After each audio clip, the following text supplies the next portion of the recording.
interesting guy. He's a Montreal native who now lives in Edmonton. Please welcome Georges Laraque.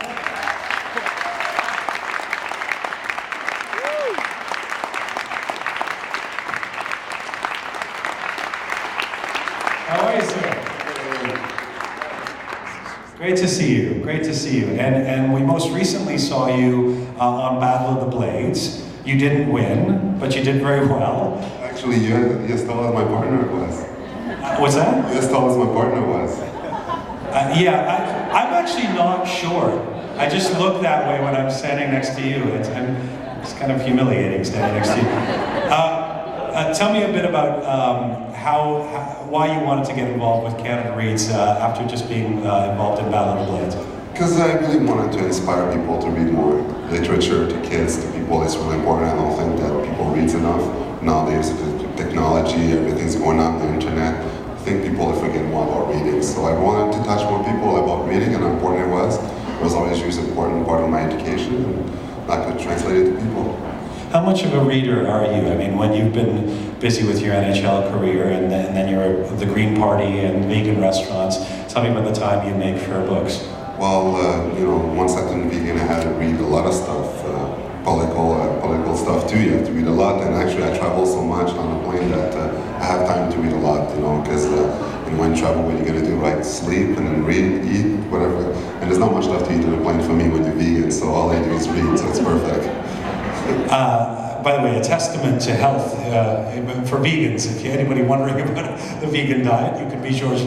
Not true that if you're vegan, you'll be all skinny, you'll lose all your muscle. It's not true. I believe you, Georges. Don't get angry yet. Now, you saw that top 10 list. We had already chosen you as one of our panelists, and you saw that top 10 list of books. You picked the most interesting book that had graduated from the long list to the short list. Tell us about the book you chose.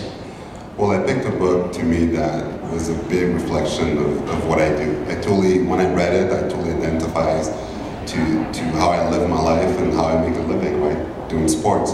And I thought that especially for people in Canada, to be able to read this book and understand the life of athletes and stuff, what they go through and everything, it's going to be really, really interesting, because when I read it, that was for me, and it's a perfect book for me to defend. Tell us the name of the book. The name of the book is The Bone Cage, and it's written by Angie Abdou, and she's right here. I can't wait to meet you guys. Angie Abdou, The Bone Cage, and tell me, in the top 5, a book that just keeps on getting more and more attention. It's really, and this, by the way, is a debut novel from Angie Abdou. Tell us what it speaks to you. You said that you want Canadians to learn more about what athletes go through. Tell me about how it resonated for you in particular. Well, this book is about 2 Olympians, what they go through the qualifying to go through the Olympics. And we here in Canada, we love Olympic athletes and stuff, but the book is so interesting in detail and stuff. We could explain exactly what goes through their mind, the pain, the sufferance, the mental toughness that you need for that. And then when I read through that and stuff, it's awesome because people understand that people that go to the Olympic, they're not professional athletes, they don't make any money, they do it for the love of the sport. It comes every 4 years, you have one chance to make it. And when I read through that and stuff, it's unbelievable. And it's for everybody, for guys and girls, because it's one swimmer, which is a woman, and one wrestler, which is a guy, together, the journey to make it to the Olympics. So when I read that and stuff, there's actually this nice twist in that book. It actually made me cry. So that book is just unbelievable, and everybody's going to fall in love with it. And how do you feel about competing against your other esteemed panelists that we're going to all meet in a second, but you already know who you're up against? Well, I can't wait. To defend it will be easy, because I played 12 years in the NHL, I read this book, and it's exactly the same way that you live through it. So it's easy to defend, because I live that way. And I don't see any athletes in the panel. And as the other books, I already have a page of argument and stuff to do to attack them, because actually some of them are really easy, and I can't wait. I love to argue, I love that, and I love to debate. I wish I was a lawyer. That's what I was studying to do if I was in the NHL, so can't wait, game on, I can't wait. Georges Laraque. He cried reading this novel, he figure skates, he beats people up, he kind of runs the gamut. The Bone Cage is her first novel, folks. She's been a competitive swimmer, just like one of her characters. Her book gives an inside look at what it takes to be an Olympic hopeful. She traveled all the way from Fernie, British Columbia, here today. Please welcome our second author in the top 5, Angie Abdou.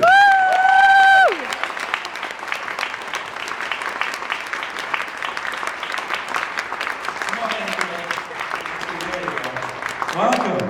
Hi. This is crazy. Thank you. Well, this is your debut novel. How do you feel about, I'm going to ask the same question I asked of Jeff Lemire, because you were up against some titans on that long list and then the short list, and now you've been chosen for Canada Reads 2011. How are you feeling about that? My face hurts from smiling so much. This is unbelievable. All the way along, when you were doing the top 40, the bidding, I thought, oh, it would be interesting if the Bone Cage could get on the website one day. It'd be really nice exposure. And then it showed up a few times. I thought, oh, maybe it'll get on the top 40. And it just kept getting bigger and bigger, and I can't even, it hasn't sunk in. It's unbelievable. And you just met your defender. Look at this, yes.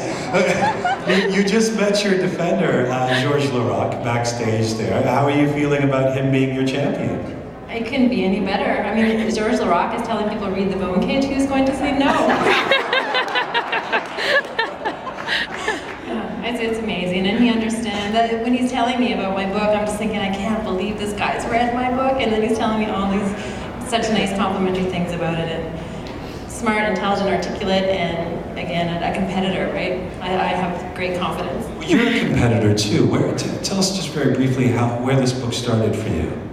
I did swim. I swam at the university level. I've never competed anywhere near the level that Sadie does in the book. My brother was a wrestler and my father was a wrestler. They both competed internationally, so I spent a lot of time in the sporting arena and just felt that what we tune in for 2 weeks of every 4-year cycle and think we understand their lives and think we have the ability to judge their lives and evaluate their success, and I thought there's so much more to the story. So it was really a blank canvas that I hadn't seen covered in literary fiction, so I thought it was free for all for me. So now, when Canadians were voting for these books, there was some amazing campaigns that were happening across the country. And in your case, during the Canada Reads campaign, Olympic gold medalist Daniel Egali, he created a YouTube, you've seen this, right? A YouTube video about voting for your book as an essential Canadian read.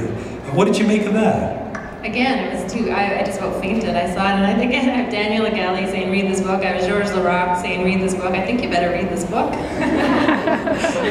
I had seen, I was in Sydney when Daniel won his gold medal. My brother was on the Olympic team that year, but I hadn't seen Daniel since then, so 10, 11 years, and suddenly he pops up on YouTube saying, read The Bone Cage. This is something all Canadians should read. And again, a gift fell into my lap. It's been quite a ride. Does it make sense to you, or does it surprise you that this book seems to really resonate with athletes? That was my biggest worry when I was writing it, because I felt as a novelist you're sort of a voyeur. So here I am talking about the intimate details of these athletes' lives, and I thought, well, what if they say you have it wrong, or you have no business talking about that, or you don't understand? But I've had a really positive response from athletes. I think Robert Crouch, a great prairie writer, he said the thing Canadian literature does is it helps us with our invisibility complex, that we don't see ourselves represented on the stage. We watch American TV, we read British fiction, we don't see Canadians, but by putting that on the page, it makes us feel visible, and I feel like I've done that for athletes. I've helped them. You know, one of the biggest things when you read this book is that you understand that Olympic athletes, they don't have any money.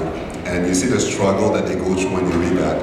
And I think a lot of Olympic athletes, even though they might not be in swimmer or wrestling, when they read this book, they'll see themselves going through the same struggle. And I think that for sponsorship and future stuff, it's going to actually help athletes, for people to read the book, because we'll be more supportive towards the Olympic athletes. That we always want Canada to get medals, always in the bottom. Well, now with that book, it's going to help us to be on the top. There's so many things this book could do when you read it, because it will make you want to help people. It's help our athletes. I want to be the host. Who wants me to be the host? Yeah.